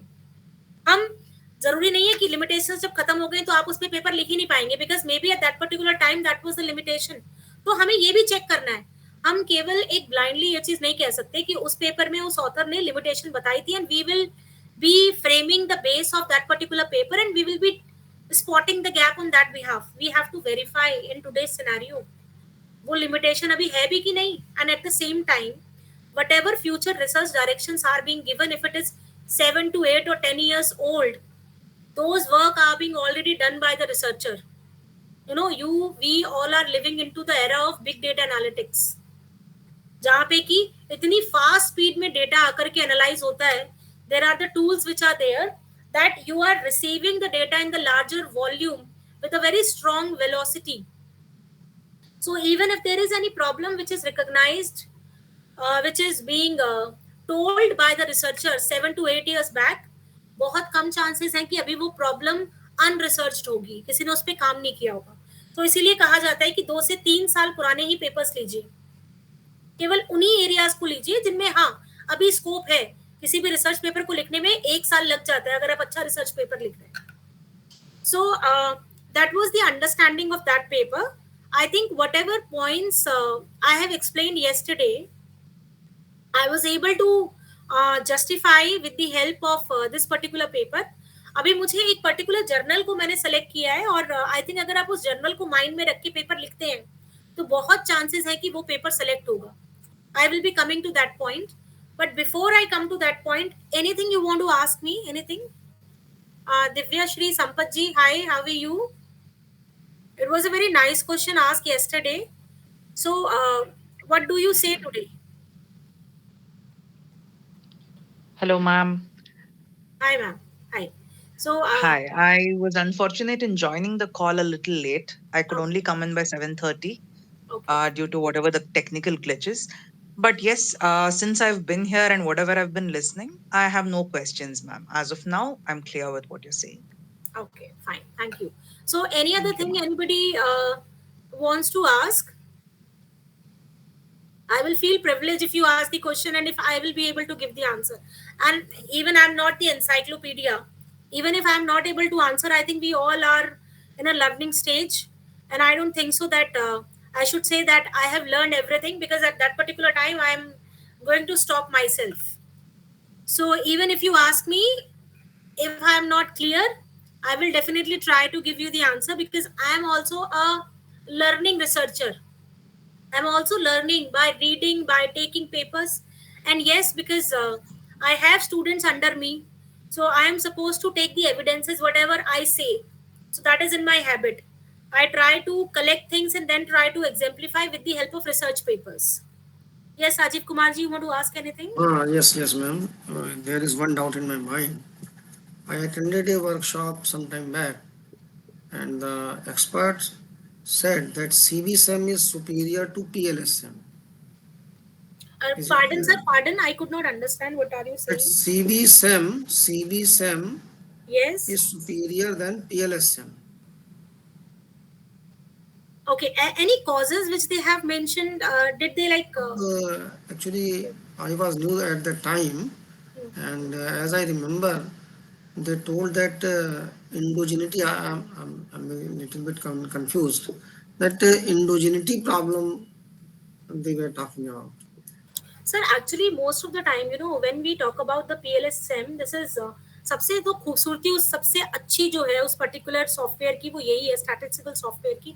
एक तो आप कोई भी सैंपल साइज लेंगे, इफ इट इज बिकॉज एमओस के साथ, या अगर हम एमओस को देखें तो देर आर सर्टेन कंडीशन की एक सर्टेन सैंपल साइज है जो हमें लेना ही है, मोर देन Yes, 300 350 yes, होना चाहिए। yes, स्मार्ट मीटर के साथ कुछ चीजें हैं जो अच्छी हैं, जो मैं अभी तक जो देख पाई हूँ पेपर्स में, कि most of the time when ever the sample size is small and when there is a combination of reflective and formative scale, yes, ma'am. तो जब भी हमारे पास फॉर्मेटिव और रिफ्लेक्टिव स्केल है तो वहां पे PLSSM बहुत PLSSM, मेरा एक पेपर भी पब्लिश हुआ है PLSSM पे, और मैं शेयर भी कर सकती हूँ आप लोगों के साथ। तो मुझे तो सबसे बड़ा एडवांटेज यही लगता है। और जो Only क्वेश्चन आप कह रहे हैं, I have to see that, but if there is anybody who can give the answers of that question, I think we should welcome that person. So कोई भी अगर है जो इस प्रॉब्लम का आंसर दे सके, क्योंकि मेरी अंडरस्टैंडिंग में PLSM के साथ कुछ एडवांटेजेस हैं जो एमओस के साथ नहीं है। Even PLSM says that because AMOS में एक और दिक्कत है कि आपका डेटा नॉर्मली डिस्ट्रीब्यूटेड होना चाहिए। नॉर्मल yes, डिस्ट्रीब्यूशन अगर है तभी आप एमओस पे भी फंक्शन yes, परफॉर्म कर yes, सकते हो। yes, yes, ma'am. PLS इन Yes. सारी प्रॉब्लम्स को दूर करता है। सो बीच में अभी लाइक 3 to 4 years बैक बहुत सारे पेपर्स एक साथ PLSSM पे पब्लिश होना स्टार्ट हो गए थे, because people were not worrying about the sample size. Even जो भी जो हमने जो मेन कॉज है PLSM का वो रिफ्लेक्टिव और फॉर्मेटिव पे ही जाता है, कि आप किसी One, स्केल को अडेप्ट करें वो उसको जस्टिफाई कर देता है। और मैंने जैसे कि कल कहा आपसे कि भाई देखिए, हम जिस भी कलर का चश्मा पहनेंगे हमें वॉल तो उसी कलर की दिखाई देनी है, तो हम जो भी इनपुट दे रहे हैं, जो भी इनपुट हम दे रहे हैं, आउटपुट हमें मिलेगा। देखिए ये जितने भी स्टैटिस्टिकल सॉफ्टवेयर है, कोई भी स्टैटिस्टिकल सॉफ्टवेयर ऐसा नहीं है कि आप उसमें इनपुट दें और आउटपुट ना आए। तो आउटपुट तो आएगा, बट हाँ कितना रिलायबल है, आपको आप जो आउटपुट आप एक्सपेक्ट कर रहे हैं, जिस डायरेक्शन में आप काम को ले जाना चाह रहे हैं, उस डायरेक्शन में वो आउटपुट आपको मिल रहा है कि नहीं मिल रहा है। डेफिनेटली हम जो भी आउटपुट मिलेगा हमें एक्सेप्ट करना पड़ेगा। तो मैं और देखूंगी आपने क्या बोला, मैं देखती हूँ उस पर काम करती मैडम हूँ। yes, madam ma'am. My जी मैं industry, ऐड मैं करना चाहता हूँ। one more thing, ma'am. Yes madam sir. जी मैं कुछ ऐड करना चाहता हूँ। जी मैम, yes, हाँ sir. राजीव जी का जो सब था कि डाउट की this partial least square SEM method is subject to endogeneity problem, it is absolutely correct. Okay Okay, there is a high degree of chance that this particular PLSSM can be subject to endogeneity, but this okay endogeneity can in the beginning of your analysis you can identify using any statistical software like SPSS etc. But how you can resolve this and what is that endogeneity problem? Endogeneity problem arises when explanatory variables are linked to the dependent variable. I mean, your X is highly correlated with that dependent variable, or any other third variable exists which explains the relationship between these sir more over अगर मैं इस problem topic, arise.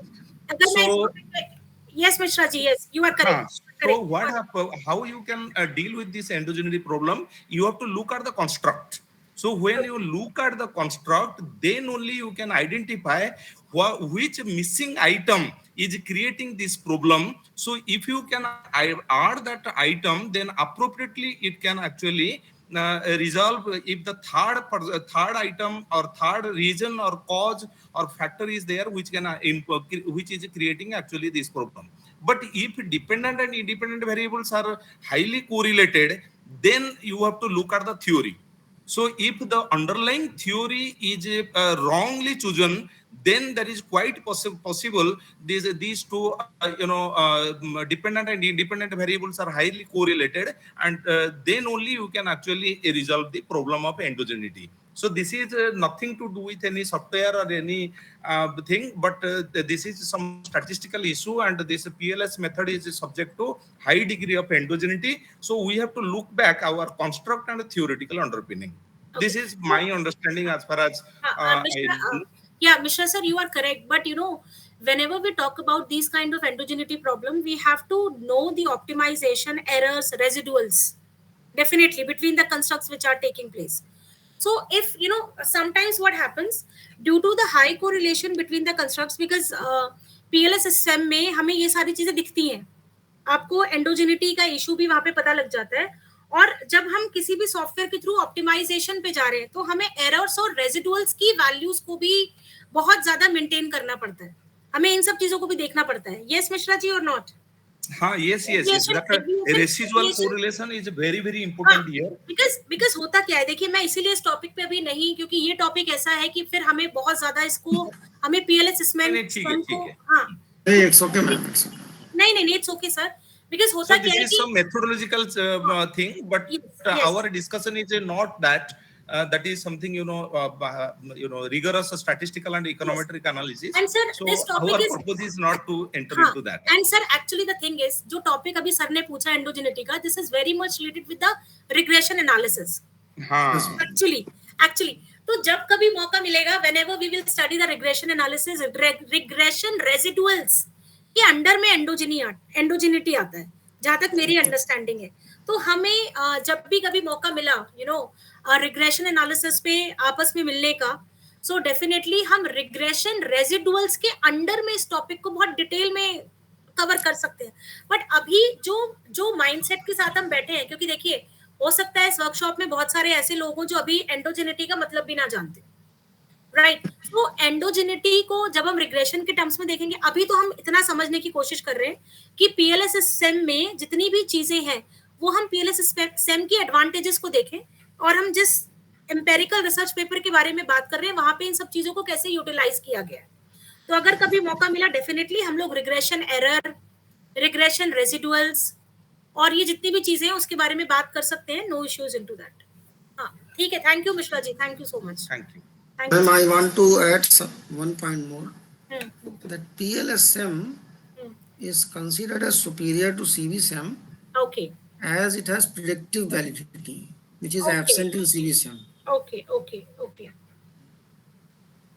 fine. Okay, fine. ठीक है sir, thank you sir. तो मैं पहले इसको थोड़ा सा और कंटिन्यू कर लेते हैं. Now there is one journal, I think I have made certain things for a particular journal, because हमारा जो objective है इस पेपर का, that is writing the empirical research paper. And there is one thing which is into my mind, which I have been shared in one of the workshop which I have taken. So because even after writing the research paper, there is one thing which comes in the mind ki to which journal which we have to approach. तो एक journal है, I think सभी ने उसका नाम सुना होगा, and the series is also being launched by the AMJ journal, अगर आपने सुना हो.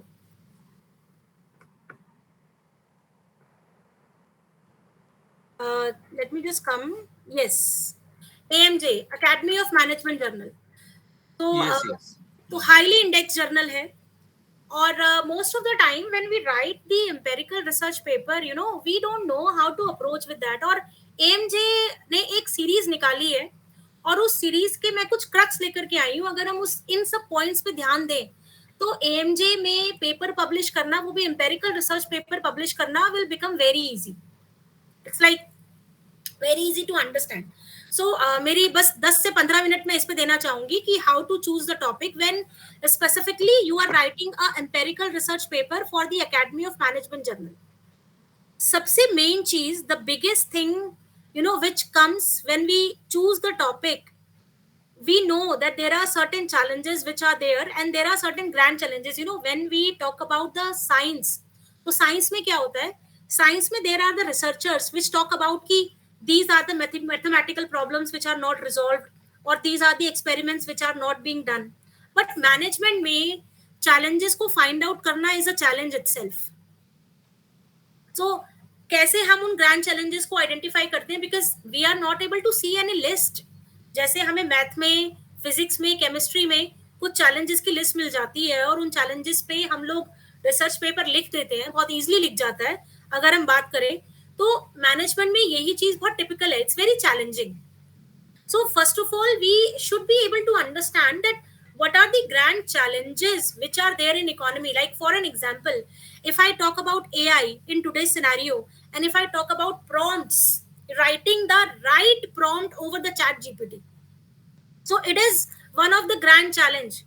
And there may be, the researchers may be working about, because nowadays the job of content writers are being eaten by the prompt writers. So what prompts are to be there, what are the keywords which makes a prompt much more stronger, and which can help the chat GPT to give you the exact output which you are looking for. So what kind of input should be there, the role of AI.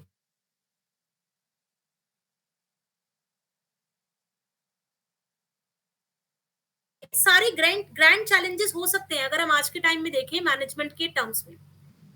Then whatever the topic we are taking, this journal says that should be based on novelty. एक नया होना चाहिए. अगर आप वही सारी चीजें लेकर के आ रहे हैं जो ऑलरेडी एग्जिस्ट करती हैं, if you are taking those things which are already existed, it will not suffice the purpose. So mix two literature, there is a possibility of mixing two literature. And like when I was talking about a topic, self-help groups are somehow matured, a lot of studies are being done. So even if we are writing a paper on self-help group as compared to if I write a paper on fintech, so I think fintech is much more challenging topic as compared to self-help group. So your topic should be novel enough and which should not be matured, and the reader should be able to create a curiosity when the reader start reading about that particular paper. So like for an example, I have given one example also. I know that when my boss is going to scold me, my performance may improve because of anger, but there is some kind of confusion or some conclusions, like team performance will increase by the happiness or anger of the leader. So if there is a paper published on that, that creates a curiosity on, और हम कह सकते हैं एक mystery create करती है कि let me just read the paper once, कि if the boss is going to scold or the boss is going to show the anger, or if the boss is going to show the happiness, whether the team performance will increase or not. तो आपके topic में whenever you are choosing the topic, that topic should show the curiosity to that there should be a curiosity in the mind of reader, that yes, this is something new which I am going to do, this is one of the grand challenge nowadays. And the reader should also have a scope of understanding that what if I am going to read this paper, is that the results which are coming out of this paper, is that I will be able to generalize those results or not. So this is a responsibility, of the researcher to take the large sample as more as can. And most of the time what is happening nowadays, whatever the data set we are taking, we try to collect one data set and try to use it in every research paper. तो कहीं ना कहीं ये एक understanding वहां आ जाती है. तो जो भी टॉपिक हम सेलेक्ट कर रहे हैं उसके स्कोप को बढ़ाने के लिए we should take the larger sample, and as well as we should not use the same data set, because the same data set could be we can say could create a hazardous situation. Like for an example, मैं एक छोटा सा example यहाँ पे लूंगी. Just after the GST implication, for an example, there is one survey which is conducted just after the GST launched. Now in the initial 6 months, what happened? The people were not feeling comfortable. There was a dilemma in the people's mind whether the GST will be in their support or not. कहीं ना कहीं ये confusion था लोगों के mind में कि GST अच्छा होगा कि नहीं होगा. So at that time, if somebody is coming to me and I am a manufacturer, I will say something not very positive about GST. But after 6 months to 1 year, if the same questionnaire is distributed to the people, they will be giving the different review. The review must have been changed. They must have seen that how the GST is giving the advantage to them. So, whenever we are taking the data set, it is not necessary that you will be using the same data set everywhere and every time, because it somehow loses the scope of that particular research paper where you have worked very hard. So whenever we take the data set, online data sets are available. इतने सारे data sets available होते हैं, we try to take those data sets and try to do the study based on that particular data set, which is completely wrong as per the researchers, as per different papers published. So if you really want to increase the scope of that research paper, try to use the larger sample size with a different data set, which is one of the very important thing. Now the next thing, which is called by this particular AMG journal, is all about the research design. So as I have already explained about this, that once the research design is decided, do not change it. Yes, in causal research, cross sectional data does not justify, and I have just given the example because whatever data you have collected once, जैसे कि GST के बाद आपने जो data collect किया और आप कोई कॉजल रिसर्च कर रहे हैं, आप देखना चाह रहे हैं, इम्पैक्ट देखना चाह रहे हैं कॉज का, तो वहां पे क्रॉस सेक्शनल डेटा काम ही नहीं करेगा. बेटर है इस सिचुएशन में आप एक्सपेरिमेंटल डेटा और लॉन्गिट्यूडनल रिसर्च को करो, because cross sectional though it is going to be different, and sometimes whatever cross sectional data you have taken, you cannot generalize the result based on that. अगर आप अपने घर में बहुत सारे लोगों से पूछो, अपने ही घर में रिश्तेदारी में पूछो that the child who is taking the Bonvita, क्या Bonvita पीने के बाद उसकी हाइट बढ़ी, तो जो भी results we are getting out of 100 or 200 people, I won't be able to generalize that result. I will not be able to check the impact. So in causal research, generally what happens, cross-sectional data is ignored. It's better to use experimental and longitudinal research kind of data. And see your research question. If it includes, causal word, don't use cross-sectional data. It is just suggested. I have given some references of the research papers also. If we are going to read it, it will be like much more comfortable for us to understand this kind of empirical research. Now, this particular journal says that selection of sampling unit should be selected, and there is a difference between pre and post data, and what level of post data is to be taken. So if you are taking the responses just after the demonetization or maybe just after the corona, what kind of post data you are taken? Taking the data just after the corona was disaster. So now if we are going to talk to the people now after the vaccination, I have to decide the timing of the data, that what post data should I have been taken into my study, because that is one of the important part. And more of that, my research question and my sample should be matched and should be correlated, because if my research question is dealing towards the managers and managers implication, and if I have collected data from the passed out students who have just become the manager and just having 1 or 2 months of experience, I don't think so that the sample which you are taking in the research paper is going to rightly represent. Definitely, it is not going to rightly represent the population. So whatever the research questions are there, accordingly the sample should be matched. This is also mentioned. Now, there is one more thing this particular journal demands for, that whenever you make a new scale or construct, define and defend it, as I have already explained. And there are certain things which are to be taken care of. Whenever there is an appendix in the research paper, you are mentioning something, try to use all the constructs which you have taken, because उससे paper की face value, आपके जो constructs हैं उनकी face value बढ़ जाती है. And if you really want to shortening the scale down, do one thing. This is one of the very important thing. Suppose you want to adapt a scale and you want to shorten it out. Now do one thing. With all the items and without all the items, try to take 2 samples and try to get it validated with the help of these 2 samples. If the results coming out of these 2 samples are same, you can justify that even after shortening the scale, there is no negative impact on the scale which I have taken. तो ये एक बहुत important part है, और ये कई बार researchers या हम सब लोग हैं, जब पेपर लिखने बैठते हैं तो हम स्केल को शॉर्ट तो कर देते हैं, बट कुछ ऐसे जर्नल्स हैं जो उसके पीछे का जस्टिफिकेशन डिमांड करते हैं कि आपने जो भी स्केल की शॉर्टनिंग की है आप उसको वैलिडेट करिए. तो आप सिंपली 2 सैंपल को ले सकते हैं with the proper items of like with the scale properly adopted from the study, and if you are shortening it down with that one also, try to research it on the 2 different samples and then see if there is no difference, there is no harm to shortening the scale as well. Now model specification, control variables को relate करिए definitely, but yes, there is one rule. Whatever control variables you are taking, try to justify that these control variables are having the relationship between dependent and independent variable.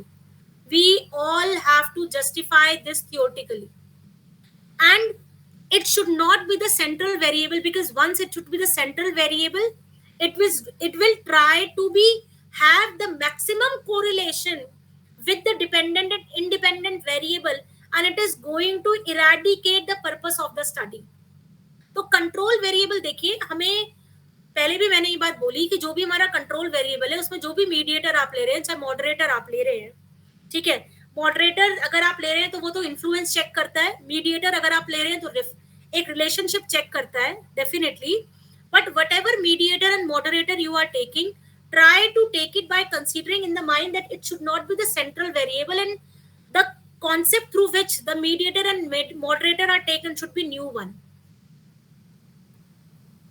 Now, there is one very concise thing which is being demanded by this particular paper, that whenever you are writing the introduction, if we are going to take care of certain things, this particular journal in their series have clearly mentioned three things, that if these three things are there in the introduction, they are going to accept your paper in a one go. And these three things are: who cares, what do we know, what we don't know, and what will we learn. And who cares means IDA, which means attention, interest, desire and action. So most of the time आपने भी देखा होगा, जब कोई research paper start होता है तो वो किसी ट्रेंड लाइन से स्टार्ट होता है, या कुछ भी जो उस वक्त नया हो रहा है. For an example, Kellogg's cut price, और बीच में अभी आपने देखा होगा when the price of tomato was increased, the Domino's and other the burger providing companies, they have completely discarded the tomato from their menu. So these are the some catchy lines which you can add on, and you can also start mentioning some gray literature. Acha, anybody here in this group can tell me about the gray literature and its use, how the gray literature can be used when you are writing the introduction? Anyone? I think we can give 1 or 2 minutes on to this. Anyone? What kind of gray literature? Don't use internet, don't use Google. Please tell me what are the gray literature which could be used. You must have been through with is new term to you. Okay, Rajiv sir, whenever, like, you must have heard about, Rajiv sir, you must have heard about the BCG reports, Boston Consultancy reports. No, ma'am. You must have heard about certain agencies which publish their reports, right? So when different agencies and corporates, they publish their reports, with the help of the published reports, the data which they have presented, if I start my introduction by quoting that particular area is called a gray literature. So like if you are saying that IMF has said this thing, there is an international institution, or there is some corporate, renowned corporate, which has published their reports, and during the publication of their reports, they have quoted or they have come out with certain analysis. So if you are quoting that kind of analysis in the starting of the introduction part, that particular area is called the gray literature. That literature you may not be able to find out by the time when you are doing the review of literature. You have to take out from the reports, published reports of the corporate. So whatever the published reports of the corporates are there are certain institutions which keep on doing the survey and they publish their reports. So you may not be able to find out that one into the review of literature. And this particular journal says that even this could be a very good starting. So even you can start writing the introduction with the help of gray literature as well. So you can take up any trend line, you can take up something which is currently happening, or you can take the help of gray literature as well. Now, the introduction also talks about what do we know and what we don't know. So I think what do we know is the existing review of literature, जो already हमारे पास है, and what we don't know is the gap spotification. I will take another 5 minutes. Really sorry, I'm just extended it. So what we don't know means what is the gap. तो हम जो भी gap spot कर रहे हैं, that is the main thing. Now what will we learn? That means what we propose. अच्छा, एक और चीज, if you are mentioning the introduction, and if you are assuming it, and if you are able to write it like a small summary, आप उसमें थोड़ा सा research भी बता दो, रिसर्च मेथोडोलॉजी, आप क्या कंट्रीब्यूशन एक्सपेक्ट कर रहे हो आप वो भी बताइए इसमें, और आप इसमें कई बार कंसेंसस शिफ्टिंग और कंसेंसस क्रिएशन पे भी काम कर सकते हैं। आपने कौन से assumptions को चैलेंज किया है, so whatever assumptions you are challenged, if you are going to note it down in the introduction, you know, this particular thing is called the consensus shifting. And there is one term which is called consensus creation. This is also one of the new thing which is demanded by the journals nowadays.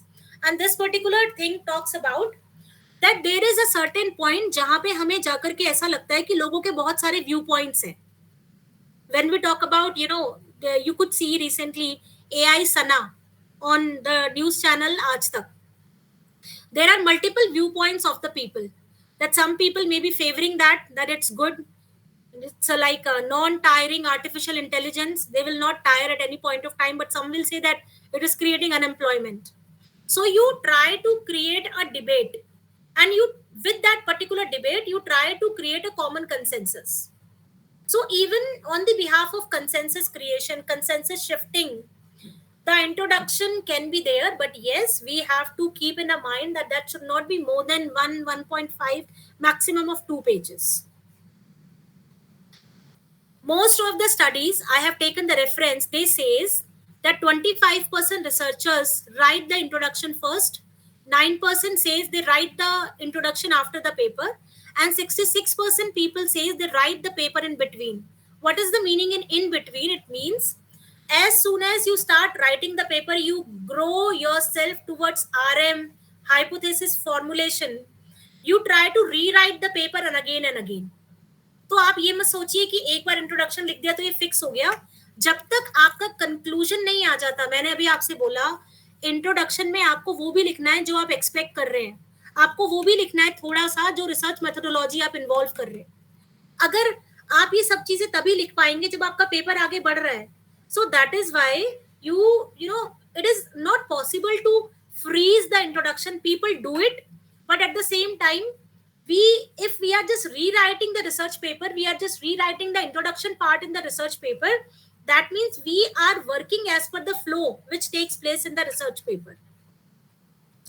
Generally, this is a review by the people that they write the introduction 10 times. 10 times rewrite kiya introduction ko, and if your introduction is stronger, which is having the solid percentage of 30 to 35%, it creates the curiosity of the reviewer to go through the paper, and the chances that the reviewer will definitely give you the suggestion and accept it. Hypothesis formulation में arguments build करना is very important.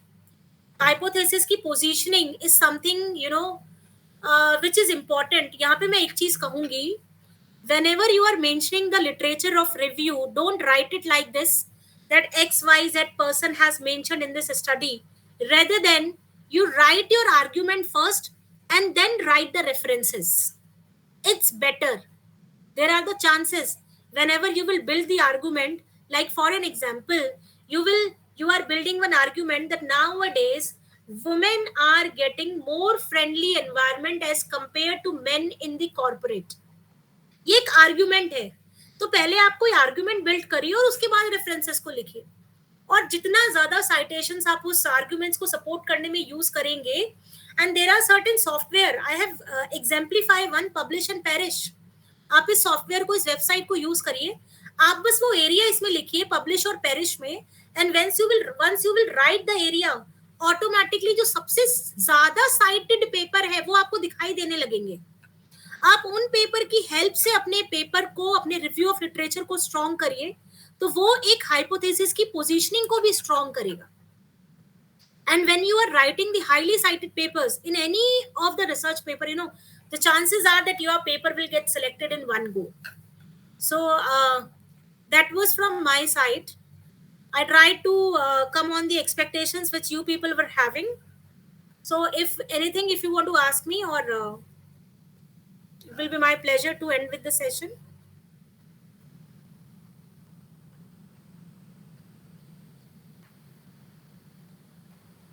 Yeah, anyone you want to ask? or we can end the session because we already had a discussion. Yeah, definitely, Agrawalji. I will share the papers for your reference.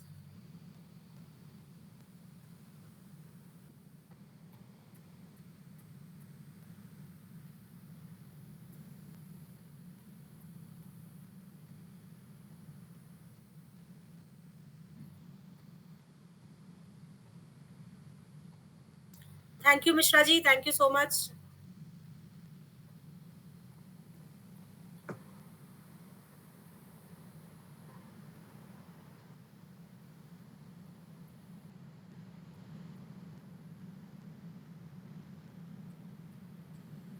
Okay.